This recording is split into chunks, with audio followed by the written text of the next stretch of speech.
Welcome back to the Deep Dive. We're here again to take some complex source material, shake it all up a bit, and pull out those insightful nuggets, the stuff that helps you really grasp what's going on underneath. Mm-hmm. And our mission today, it's quite a study in contrast, actually. We're going deep into the nature of spiritual security and asking how that kind of eternal promise holds up when you're slammed with, well, immediate physical anxiety. Yeah. Real-world fear. Yeah, and the source we're pulling from today is pretty specific, very rich. It's a devotional discourse from Pastor Hu Zhikong. He's with the Hualien Beipu Presbyterian Church in Taiwan. Okay. And this discourse, it leans quite heavily on the theological work of Warren Wiersbe, specifically his book, Be Encouraged. Ah, Wiersbe. Good stuff. Exactly. And the central idea we're really going to unpack is what Pastor Hu calls complete standing.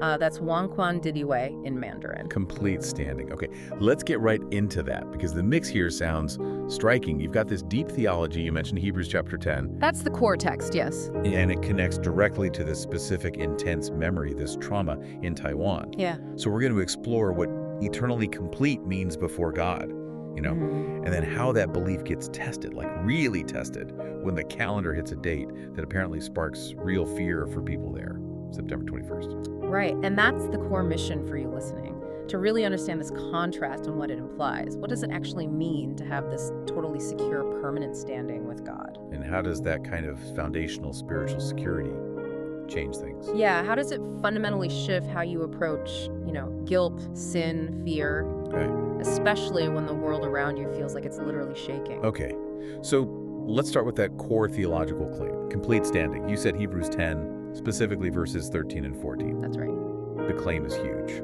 Christ, one sacrifice, made those being sanctified eternally complete. I mean, that phrase alone, eternally complete, sounds pretty radical, doesn't it? A whole different way of relating to the divine. It absolutely is radical. Yep. And that's why digging into it is so important. If we zoom out a bit, the material Pastor Hu uses makes this really sharp contrast. Old covenant worship versus new covenant belief. Right. To really feel the weight of complete standing, you have to see what came before, what was required. So walk us through that, the old requirement. Well, the old covenant system, it was about constant action, repetition. Think about the Day of Atonement, Yom Kippur. Right, the high priest, once a year. Exactly. Once a year, the high priest goes into the Holy of Holies, makes sacrifices for everyone's sins. It was vital, necessary, but continuous. It had to happen again and again. Right.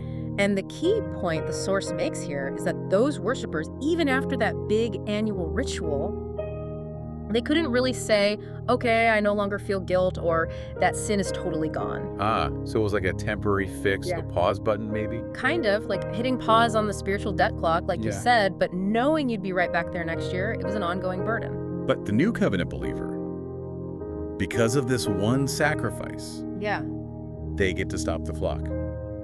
For good. That's the claim. Exactly. The new covenant believer can say their sin is no longer remembered. Pastor Hu really emphasizes this. It's permanent. No more sacrifices needed? None. The sin just vanishes. Your security isn't based on what you keep doing, but on what was done for you, decisively. And this isn't just a New Testament idea pulled out of nowhere, right? The source connects it back. Oh yeah, absolutely. This understanding of complete standing, it's validated by Scripture itself, referencing Jeremiah 31, verses 33 and 34. Which was already quoted earlier in Hebrews. Precisely, back in Hebrews 8.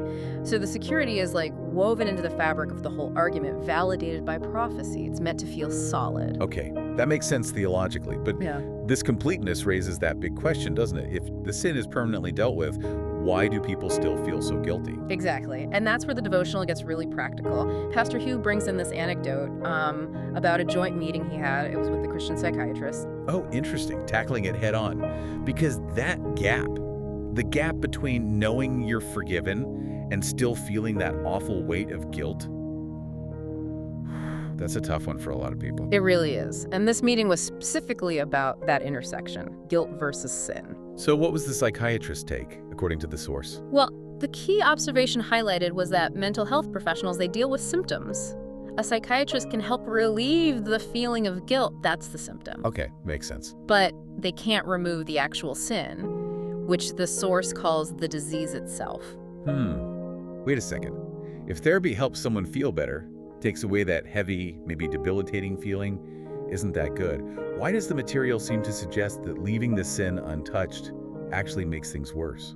Well, that's the tension, isn't it? That's the core of the argument here, and it leads to this analogy they use, which is really quite memorable. Okay, I'm ready. It likens the situation to a truck driver. His truck's engine has a serious mechanical problem. It's making this awful, loud, grinding noise. Right.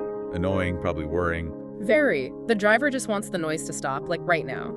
So instead of actually fixing the engine problem, he just loosens the truck's mud flaps. He loosens the mud flaps. How does that help? It doesn't fix the engine, but maybe it stops the rattling noise caused by the vibration, or just distracts from the main sound. He silences the symptom, the noise. Wow. Okay, that is a powerful, kind of absurd image. He thinks he solved it because the annoying sound is gone, but the engine is still about to fail. Precisely. And the consequence, as the source puts it, is stark. The patient, like the driver, might feel much better after therapy, the noise is gone. But now they potentially have two problems. How so? They still have the fundamental issue, the engine failure, the sin, but now they're also potentially convinced the problem is fixed because the immediate symptom, the feeling of guilt, has been quieted. So it could lead to a false sense of security. That's the argument. The source is pretty clear.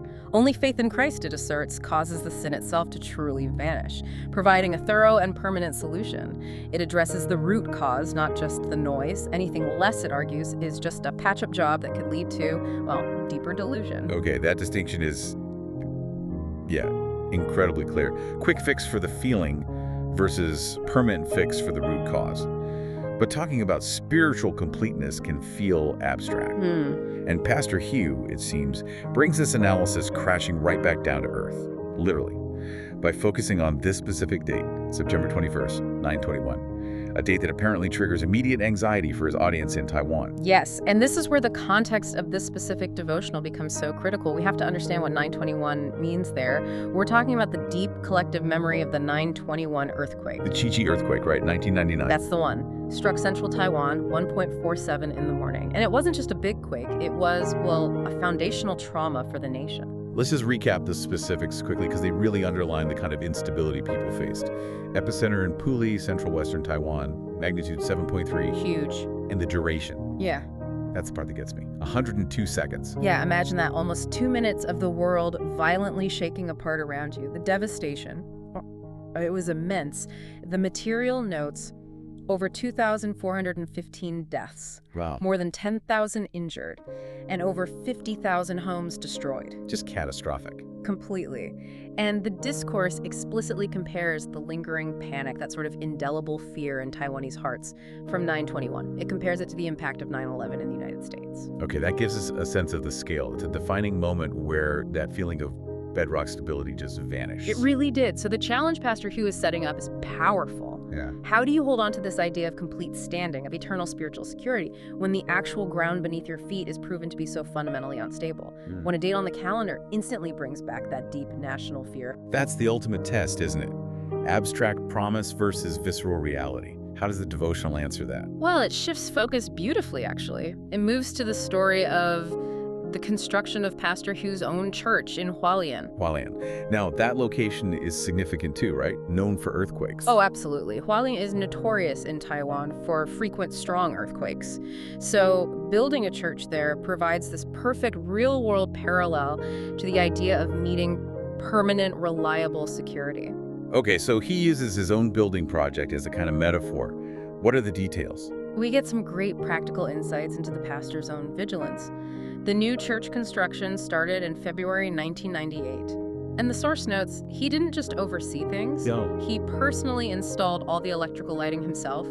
He felt this deep responsibility, knowing the context. This building couldn't just be up to code. It had to embody stability. Right, because people needed to feel safe there, especially there. Exactly. And this commitment went deep. Because of Hualien's seismic activity, the pastor insisted on specialized work for the steel frame. He had them perform a second and third layer of reinforcement. Wow, triple reinforcement. That's going way beyond standard practice, surely. Way beyond. It was this deliberate, exhaustive, extra effort, all aimed at ensuring the physical security of the people who would worship there. So he's applying the same principle of, like, thorough, complete security to the physical building that he's preaching about spiritually. That's exactly the connection. The triple reinforcement isn't just good engineering. It becomes this tangible symbol of aiming for total security, something utterly reliable. And did it work? How did the building hold up? It's the payoff. The result validates the effort. The church was dedicated in June 1999, just a few months before the massive 9/21 quake hit other parts of Taiwan. Oh, wow, the time? Incredible timing. And since then, despite countless other tremors hitting Hualien over the years, the source proudly states, no lights have fallen, no ceiling tiles have dropped. That's amazing. It allows people to worship calmly. There is an assurance that the structure itself is sound, even when the earth shakes. So what does he tell people to do during a quake then? His advice during a major tremor is actually incredibly revealing of that confidence. People are just advised to slightly move your position. Just slightly move, not run outside. Nope, just shift a bit away from the decorative lights, just in case, there's no panic. Just a minor adjustment within a fundamentally secure space. Okay, that really brings it together. The physical security achieved through that rigorous triple-layer work. It's a mirror image, isn't it? A metaphor for the spiritual security, the complete standing that comes through grace. A deep, permanent foundation, physically in the church and spiritually in faith. That's the synthesis. So moving from the foundation to the community living within it, how does this complete standing apply to everyday interactions? The source mentions how people greet each other in the church. Right. It says that when members greet each other, they need to remember something fundamental. They are, in fact, two sinners greeting each other. That grounds things pretty quickly. It really does. It completely frames their identity within that community. Yes, through redemption, they're accepted by God. They can call him Father. They're given the status of saints. But that status, saint, it's not something they earned, right? Absolutely crucial point. It's a bestowed identity. Yeah. Given entirely by grace, not achieved through performance or being good enough. Which has to change how you see other people in the community, doesn't it? Fundamentally, Yeah. if you truly grasp that you are a sinner, accepted only by grace, then when you look at someone else, maybe someone in your church group, or even family, and you see their flaws, their shortcomings, weaknesses, things that annoy you, Yeah. you have to remember they are also sinners, covered by the same grace, and so are you. It kind of levels the playing field entirely. Completely. It Yeah. demands grace, humility. Yeah. Because the only thing holding you together in that relationship ultimately is this shared complete standing, this unearned status. It just dismantles judgment based on who seems more spiritual or put together. Because performance isn't the basis of acceptance anymore. Exactly. You are completely forgiven, complete in him. And guess what? So is that person you're having trouble with? That changes everything, doesn't it? Yeah, it really does. So as we wrap up this deep dive, we've really journeyed through quite a landscape. We saw the huge difference between just treating the feeling of guilt, the symptom, the noise, and the permanent foundational solution to sin itself, offered by this concept of complete standing. Right, the truck driver analogy really hitting that home. And then we connected that maybe abstract-sounding spiritual security to the incredibly real, visceral instability of living through seismic events like the 9/21 earthquake. Showing how that vigilance in building physical security like the triple reinforcement actually mirrors the certainty promised by spiritual security. Exactly, a security that holds even when everything else is shaking. Okay, so here's where it all comes back to you, the listener. Because the material we looked at, it doesn't just explain things, it leaves us with a challenge, doesn't it? A question that flows right out of this idea of complete standing. It does, and it's quite personal. The core question Pastor Hugh implicitly raises is this: if Christ has truly made you eternally complete, if he has decisively removed your sin, is it possible? Yeah. Is it possible that you find yourself repeatedly asking God for forgiveness for a sin that he, according to this theology, has already completely and permanently forgiven? Wow, that's a direct hit. Are you stuck in that old covenant loop, still trying to earn or re-earn what's already been given? And if the answer is maybe yes, if you recognize yourself operating like that, constantly seeking relief for something already secured, then the bigger question becomes, how do you move forward? Exactly. How do you genuinely put that burden down, put it behind you, and truly start living out of the complete status you've already been granted? How do you move forward in your spiritual life based on that finished work? That really is the essence of security, isn't it? Whether the ground under your feet is literally trembling or just, life is throwing its usual chaos at you, believing you're complete. A really provocative thought to sit with. all grounded in Pastor Hosea Siang's specific context and devotional insights, built on the clarity offered by Warren Wiersbe. Definitely worth exploring further. Absolutely. We'll leave you with that thought. Thanks for joining us, and we'll catch you on the next Deep Dive.